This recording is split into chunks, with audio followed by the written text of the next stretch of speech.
kayo sa isang tao, madali lang sa atin na magbigay ng mga pangako na tulad ng nandito lang ako para sa iyo. O kaya, just call me and I'll be there. Pero what if masyado namang sinagad ni friend ang mga pangako mo? Yung tipong sa lahat ng oras, ang gusto niya ay magkasama kayo. Yeah. Sila ang mga jowa friends natin na pag-uusapan natin ngayong gabi sa Mars Sharing Group. Oh! Yan, maganda to, Mars. Actually, kayo ba ay may mga jowa friends?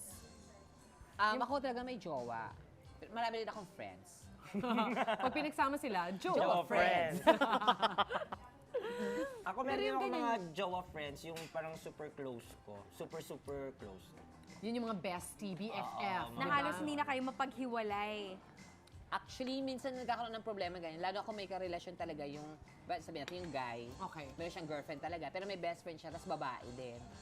Diba? Minsan kasi, ganon, nagkakaroon ng conflict na parang yung girlfriend mo talagang totoo, Nagsiselos na to the tuloy. point na parang siya na lang kasama mo palagi. Parang, mas madalas mo siyang tinatawagan kaysa sa akin.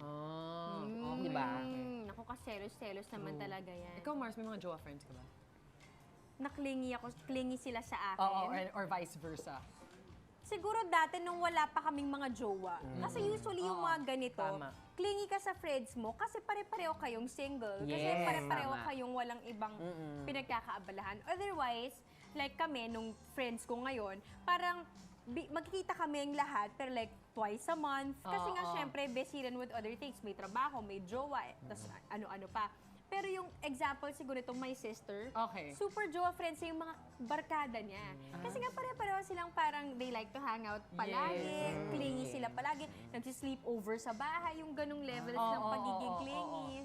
Parang feeling ko it's a young person's parang hindi naman issue, parang experience. Kasi nga because wala naman sila iba masyado wala mga pamilya, 'di ba, wala mga asawa. Tama. So talagang friends yung mga pinaka-close nila. And I remember antay dito ako din parang I was a jowa friend as well kasi pag kunwari may friend ako na sobrang close ko, best friend ko that time, naiinis ako pag kunwari may napakilala ko, tapos lalabas sila na hindi ako kasama. Correct. Yung parang, teka, ako ang friend. Parang Connection ganon. eh. Nasiselos Nakalisa. ako pag may iba siyang nagiging close. Pero ngayon, Okay. pag tumatanda ka na, dami mo na inaasikaso sa bahay, di mo na siya masyadong pinoproblema. Oo, totoo yan. Pero yung siguro mas maganda, actually, di ba, yung jowa friend, parang sa akin yung mas maganda, friend-jowa na lang eh.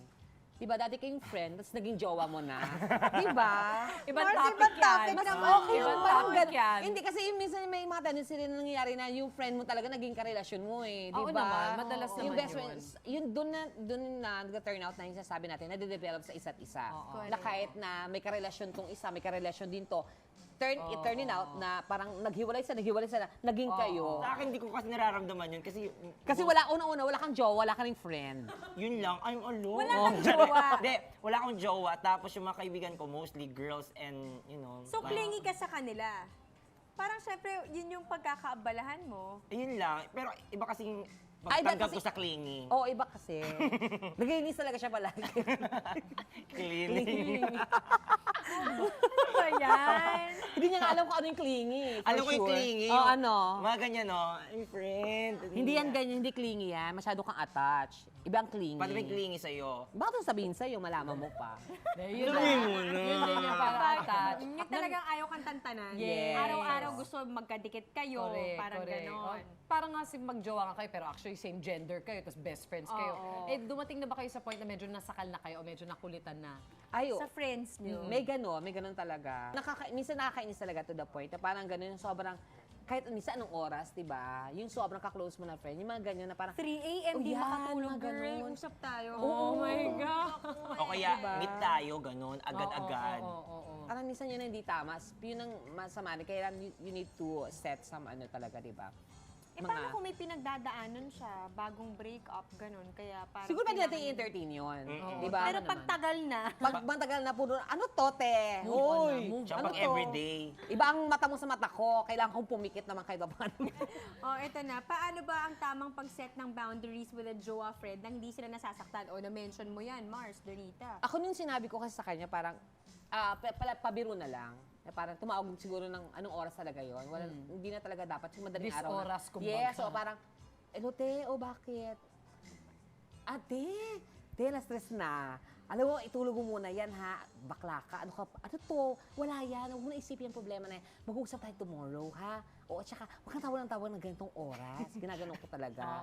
Oo, Kasi alam mo ba, ganitong oras, kung naputol yung tulog mo, hindi ka na makatulog ulit, mama. Totoo yan. Di ba? Ako sinasabi ko sa kanya, Hirap pero bumalik. pabiro. Pero may naiintindihan laman. naman. Oo. Ako Parang naman, seryoso ka hindi na. ko masabi sa friend ko yung ganyan. Kung tawag ng madaling araw, kung tawag ng tawag. Hindi Sabi ko, masabi kasi sinasagot wala ko siyang pa din. telepono. Kasi syempre mo-offend naman yun. Yung magsasettle ako ng date na meet na lang tayo sa ganitong araw, ganyan-ganyan. Kasi di ako pwede tonight, di ako pwede tomorrow. Pero sa araw na to, pwede ako. Pwede mag-meet, ganyan. Okay. Ikaw, Sa inyo kasi madali till you're comedians. Oo. Alam mo yun, parang ang daling sabihin, paano tayo, Mars? oo nga.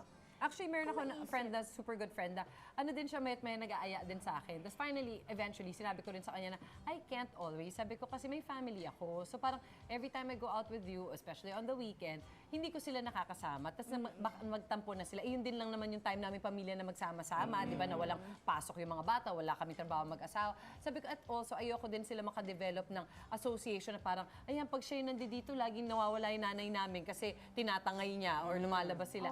Sabi ko, kaya sabi ko, pwede ko yan mga once a month, mga ganyan, and every other month. Pero every week, hindi carry. Oo, hindi talaga carry. Pero parang it took a while din, pero I had the courage to say, and eventually, of course, naintindihan niya. Correct, Ayaw din naman niya, nakunin naman niya ako at ikasama ng loob ng family ko. Tama. Oo, totoo naman. Ako parang feeling ko at some point, kailangan mo siyang sabihan, kunwari the first few weeks, talagang kunwari may pinagdadaanan Yes, of talaga siya, course. Mars.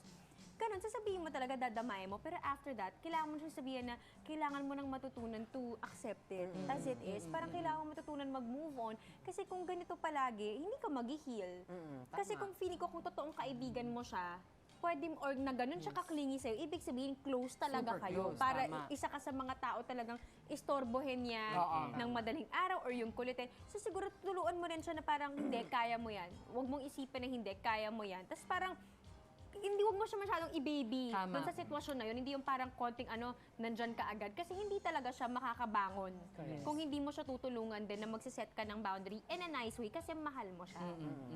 Minsan din kasi siguro nagiging problem yung mga taong ganyan na nagiging clingy sila sa mga friends nila kasi yung family din nila, hindi nila malapitan. Tama.